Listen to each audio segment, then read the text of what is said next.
Well, it's that time.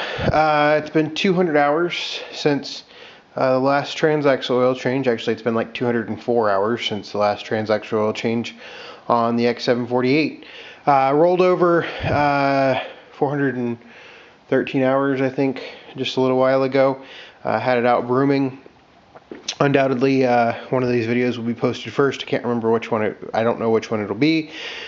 But we can go up here and look at our maintenance chart, and we can see that the change transaxle oil and filter is every 200 hours after the 50-hour mark.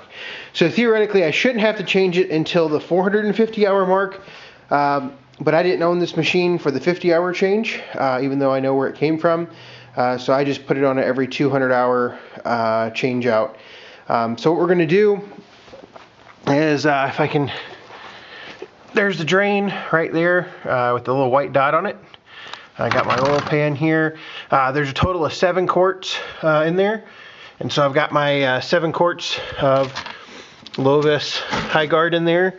And actually what I did is I've just got this jug right here. I use it to actually measure out any less than 4 quarts. So for instance, if I need 7, I'll just use it to measure out the 3 from a different jug. So I've had that one a long time. So anyway, I'm going to drain the oil here. Let's see if I can. I've already loosened it a little bit to try to help. Yep. Okay. I've also gone ahead and pulled the plug, pulled the drain, or the check, the dipstick. There we go. I think. And it had enough fluid in it. So we're going to go ahead and pull the plug out here and let it drain. So it doesn't actually look that bad coming out, but always best to change it at specified intervals. So hopefully you can see it coming out there. I'm going to let it drain for a little while, and then I'll move to the front and I'll move the camera as well, and we can we'll go ahead and change the filter out. Here's the filter.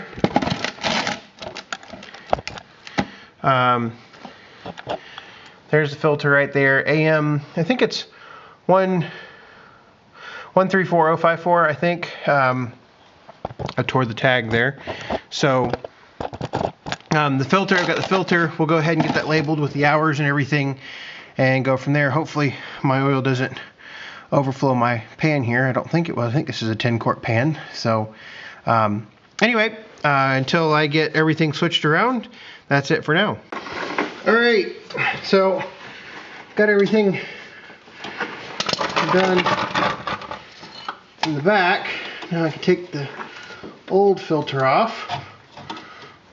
This is normally more of a pain than I care for. I'm not really sure how these filters tighten up over time. They certainly do.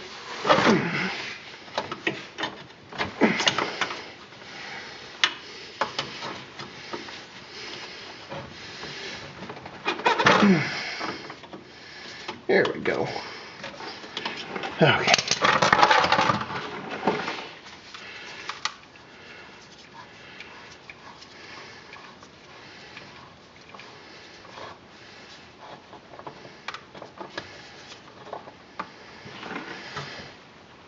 Alright, so got the old filter off.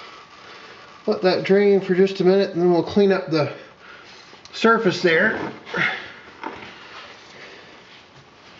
See a little bit of dirt on there. Hopefully this video is okay in terms of light.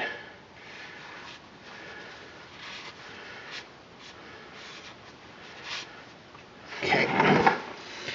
Now I've got the new filter already. Uniquely, I think this is the first time it's ever come like this, but the filter already had oil on the gasket. I was kind of shocked.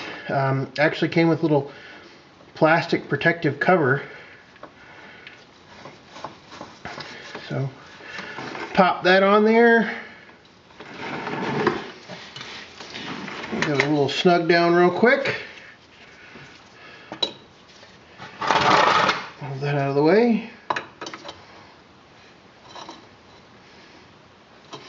Alright, there's the new filter.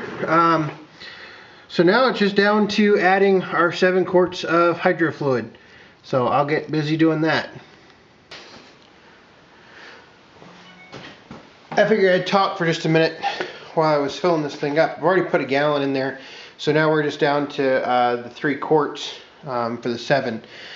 So one thing that is really nice about the X series compared to, say, a 318 and stuff like that is adding the hydro oil is so much easier on these machines.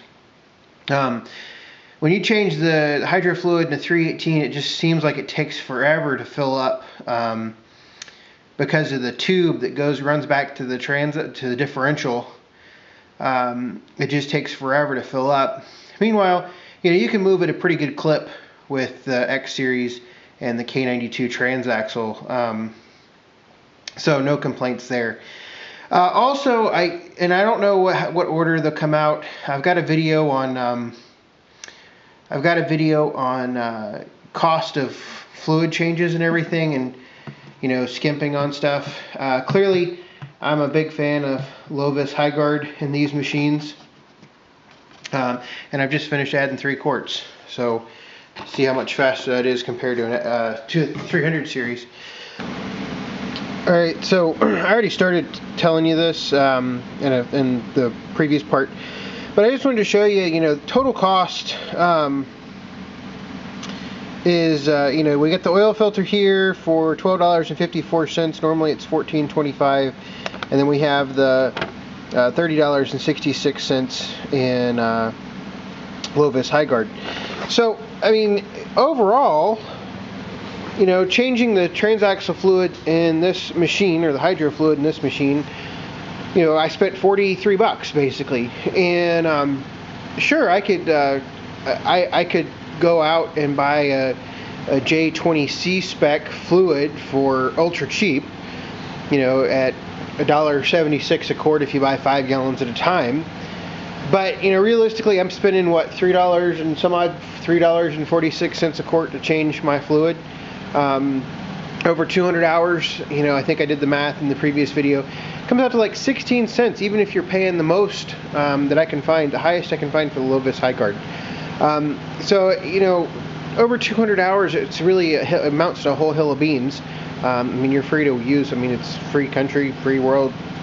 You can make your own decisions, but just kind of my 2 cents in the matter. But anyway, so that kind of, I'll go ahead and get the funnel out and check the oil, run it for a little bit, and then I'll put it away, and we should be good for summer mowing. I do have a couple other things I need to do to the front end that I will work on in the next video.